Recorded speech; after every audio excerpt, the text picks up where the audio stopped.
तो कैसे हो तुम लोग। तो फाइनली आदिपुरुष रिलीज हो चुकी है एंड इस मूवी को देखने के बाद मैं बस इतना ही बोलूंगा, जो इन लोगों ने टीजर में दिखाया था ना, वो लगभग पूरी मूवी में ही है।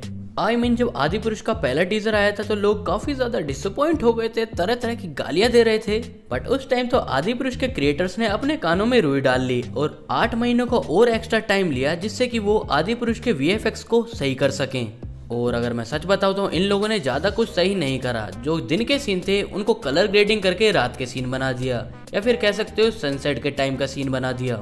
एंड जैसा कि इसका सेकंड ट्रेलर आने के बाद मैंने ये बात बोली थी कि जो इस मूवी के डायलॉग्स हैं वो मॉडर्न वे में हमारे आगे प्रेजेंट करे गए हैं, बट उनमें भी डिसअपॉइंटमेंट है क्योंकि वो कुछ ज़्यादा ही मॉडर्न हो जाते हैं।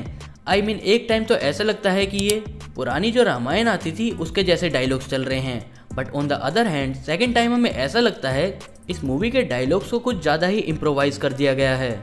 और आदिपुरुष के ऊपर कुछ लोग ये बोल रहे थे कि आदिपुरुष जैसे प्रोजेक्ट्स इंडिया में बहुत कम बनते हैं, तो फिर चाहे ये मूवी कैसी भी हो हमें इसे क्रिटिसाइज करने के बजाय इसे अप्रिशिएट करना चाहिए।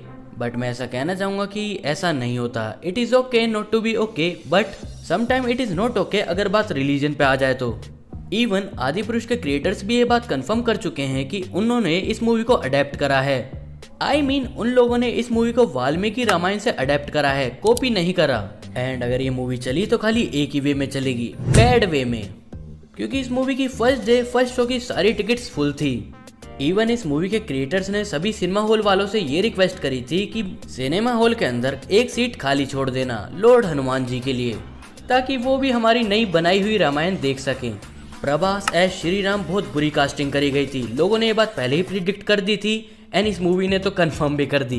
कीर्ति एज सीता माता बहुत अच्छी कास्टिंग थी एंड सैफ अली खान की भी बहुत अच्छी एक्टिंग थी, बट जब क्रिएटर्स ने स्टोरी राइटिंग ही सही से नहीं करी तो उसके क्या ही कर सकते हैं।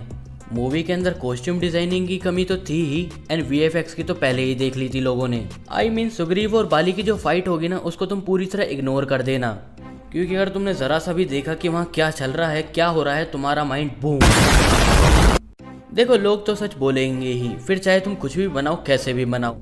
एंड इस मूवी को देखने के बाद मैं ये बात बोल ही सकता हूँ कि ध्रुव राठी जैसे लोग जो कि इतनी लार्ज ऑडियंस लेके बैठे हैं यूट्यूब पे, वो रामायण को काल्पनिक और कहानियाँ क्यों बोलते हैं। अगर तुम अपनी ही संस्कृति को सही से प्रेजेंट नहीं कर सकते तो बाहर लोग विदेश में बैठ के तो बकचोदियाँ करेंगे ही। बाकी वो बात अलग है, अगर वो इंडिया में आएंगे तो उनकी थूत छिद जाएगी। बट ऐसा भी नहीं है कि ये मूवी पूरी तरह बेकार है। इसमें प्रभु श्री राम को प्रेजेंट करा गया है, उन्हें दिखाया गया है, उनकी धारणाओं को दिखाया गया है। तो मूवी के अंदर कुछ तो ऐसे सीन्स थे जिनमें गूज़बम्प्स आ जाता था। ये मूवी 3 घंटे की थी, बट उसके बावजूद पूरी रामायण से खाली मेन चीज़ों को ही अडेप्ट कर पाए थे। इन्होंने सब कुछ कवर नहीं करा एंड वो सब होना नेक्स्ट टू इम्पॉसिबल भी था, मुझे पता है। बट इस मूवी का वो सेकंड पार्ट भी तो निकाल सकते थे ना। खैर सच बताऊं तो फर्स्ट पार्ट से ही इन्हें इतना बुरा क्रिटिसिज्म मिला होगा कि सेकंड पार्ट निकालने की तो हिम्मत ही नहीं करते हैं। अगेन मैं फिर बोलता हूँ, अगर आदिपुरुष चली तो बैड वे में चलेगी, जैसे कि इसका टीजर चल गया था एंड फिर इसका सेकंड ट्रेलर चल गया था। लोग पिछले 7 महीने से इस मूवी के क्रिएटर्स को गाली दे रहे हैं और इस मूवी के मेकर्स को भी। और प्रभास कोई बुरा एक्टर नहीं है, बट वो इस रोल में फंस गया। और ऊपर से लोग 350 से 400 रुपए क्यों दें सिर्फ ऐसे एनिमेटेड कार्टून्स देखने के लिए। और बाकी मैं सच बताऊं ना कि ऐसे और भी प्रोजेक्ट्स इंडिया में आने वाले हैं, क्योंकि हिंदुइज्म की इंडिया के अंदर लहराई पड़ी है फिलहाल, और हर कोई इस बहती हुई गंगा में अपने हाथ धोना चाहता है। एंड मूवी मेकर्स और मूवी क्रिएटर्स इस बात को देखते हुए फायदा उठाना चाहते हैं बस। बट ऐसा भी क्या फायदा जो काम ही ना आए। मूवी के टीजर के अंदर जब सैफ अली खान की पहली बार लुक दिखाई गई थी, लोगों ने उसको काफी ज्यादा क्रिटिसाइज करा था। और इसी बात को देखते हुए मूवी के क्रिएटर्स ने उसके फर्स्ट ट्रेलर और सेकंड ट्रेलर में सैफ की लुक ही दुबका दी। बट पब्लिक तो चूतिया नहीं है, वो मूवी देख के आ गई और उन्हें पता पड़ गया कि तुमने क्या छुपाया था और क्या टीज करने की कोशिश कर रहे थे। मैं तो बस ये कहना चाहूंगा कि सच को सच की तरह दिखाओ, और अगर तुमने कुछ और बना दिया है तो उसे भी सच की तरह दिखाओ। झूठ मत दिखाओ, वरना पब्लिक बाद में भी गाली देगी, पहले भी दे रही थी। ओके, तो आदिपुरुष मूवी काफी ज्यादा कंट्रोवर्शियल हो चुकी है इस टाइम, क्योंकि इसने हमारे हिंदू रिलीजन का बहुत ही बुरी तरह भद्दी तरह मजाक उड़ा रखा है। बट अगर सच बताऊं तो इस मूवी के क्रिएटर्स पूरी कोशिश कर रहे हैं अपनी गलतियों को कवर करने की, बट वो हो नहीं पा रहा। एंड आज की इस वीडियो में हम ये जानने वाले हैं कि इस मूवी के क्रिएटर्स ने क्या क्या चेंजेस करे थे मूवी के आने से पहले और मूवी के आने के बाद। मूवी के आने से पहले अगर तुमने पहले टीजर में रावण को देखा हो, उसकी लुक को देखा हो, उसके गेटअप को देखा हो, तो तुमने ये बात बिल्कुल नोटिस करी होगी कि रावण के जो 10 सर थे वो एक ही लाइन के अंदर थे। बट जब इन्हें पहले टीजर में ही इतना बुरा क्रिटिसिज्म मिला तो इन लोगों ने ये डिसाइड करा कि ये रावण के 10 सर कुछ इस तरह एडजस्ट करेंगे कि 5 ऊपर और 5 नीचे। और सच बताऊं ना, अगर ये लोग 2 सर और ऊपर लगा देते तो रावण आइसक्रीम कैंडी लगता। हाँ, सैफ अली खान की एक्टिंग में कोई कमी नहीं थी, ये बात मैं मानूंगा, बट जहाँ पर पूरी टीम तिरुपति बालाजी गई थी दर्शन करने के लिए, वहीं सैफ नहीं गया टीम में से। एंड आई थिंक अगर सैफ अजमेर शरीफ दरगाह पे जाता तो सारी टीम जाती उसके साथ। मूवी बेशक रामायण पे बेस है, पर सैफ की लुक तालिबानी लग रही थी। बैड कॉस्ट्यूम डिजाइन और बैड कैरेक्टर डिजाइन तो थे ही इस मूवी के, प्लस इन लोगों ने इस मूवी के डायलॉग्स के साथ जो छेड़छाड़ करी थी वो भी बहुत ज्यादा भद्दा मजाक था। मूवी के अंदर एक डायलॉग था जब हनुमान जी ये बोल रहे होते हैं कि तेल तेरे बाप का, कपड़ा तेरे बाप का, आग तेरे बाप की, तो जलेगी भी तेरे ही बाप की। एंड जब मूवी के आने के बाद इन लोगों को काफी ज्यादा बुरा क्रिटिसिज्म मिला इन डायलॉग्स के ऊपर ही, तो मूवी के मेकर्स ने ये डिसाइड करा कि मूवी के रिलीज होने के 3-4 दिन बाद भी इन डायलॉग्स को बदल दिया जाए। एंड इस डायलॉग की लाइंस को रिप्लेस करके कुछ इस तरह कर दिया, तेल तेरी लंका का, कपड़ा तेरी लंका का, आग तेरी लंका की, तो जलेगी भी तेरी ही लंका।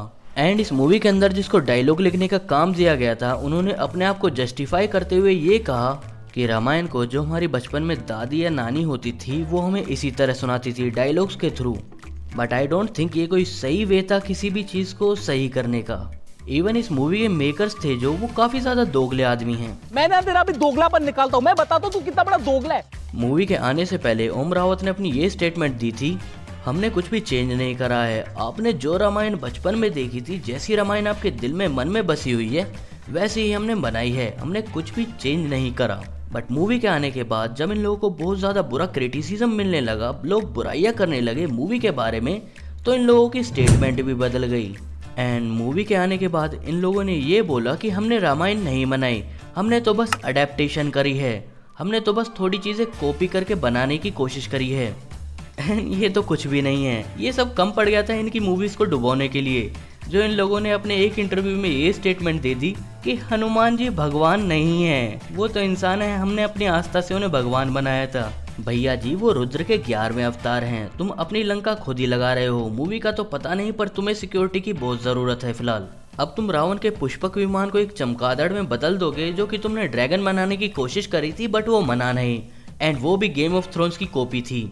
रामायण जैसे पवित्र ग्रंथ में तुम अडल्ट सीन डाल दोगे, करेक्टर और कॉस्ट्यूम डिजाइन बहुत ही ज्यादा बेकार करोगे, जामवन जैसे बड़े करेक्टर को तुम CGI बेस्ड बना दोगे, तो तुम्हारी मूवी कैसे चलेगी। खैर छोड़ो, कुछ लोगों को बस एंटरटेनमेंट चाहिए। नए हो तो सब्सक्राइब करो, वो जो लाल वाला बटन है उसके साथ सूर्य नमस्कार करो या फिर अनुलोम विलोम, मुझे नहीं पता, बस क्लिक हो जाना चाहिए। तो ऑलराइट गाइस, अगर आपको वीडियो जरा भी अच्छी लगी है, खुशी है, तो वीडियो को लाइक करें, चैनल को सब्सक्राइब करें। बाकी मैं मिलूंगा आपसे अगली वीडियो में किसी और ऑसम टॉपिक के साथ। तब तक के लिए बाय बाय, टेक केयर, सायोनारा। हम ओरिजिनल रामायण से हटे हैं क्या? हमने उसको मॉडर्नाइज करने का कोई प्रयास किया है क्या? हमने कोई अलग टेक लिया है? तो इसका सीधा जवाब ये है देवांग जी, बिल्कुल नहीं। जो रामायण लोगों ने सुनी है, पढ़ी है, देखी है, एग्जैक्टली वही रामायण है, कुछ भी अलग नहीं। हमने रामायण नहीं बनाई है, हम रामायण से प्रेरित हैं। क्या क्या क्या क्या क्या? ये तो लेटेस्ट न्यूज़ है।